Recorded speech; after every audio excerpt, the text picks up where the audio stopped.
it's Jennifer, and I am here with my trusty assistant. We are here to play a matching game today.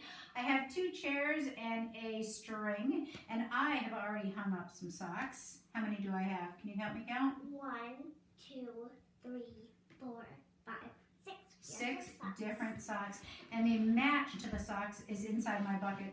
So her job is to match the socks. As you can see, we are working on matching skills.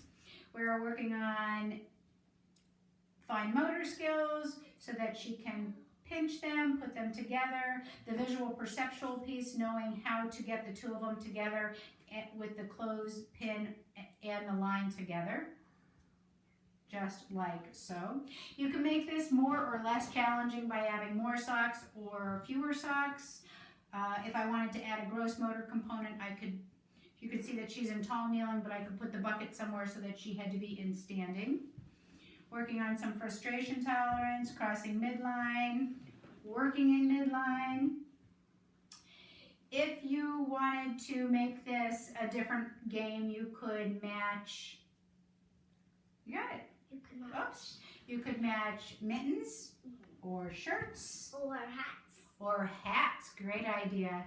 So I hope that you have fun with this game. Oh, she found a new technique. She's folding it over. Great idea. I love it. I love the creativity and the problem solving. Is it gonna stay? Perfect. Hope you have fun with this activity. Stay safe, wash your hands, and clean up.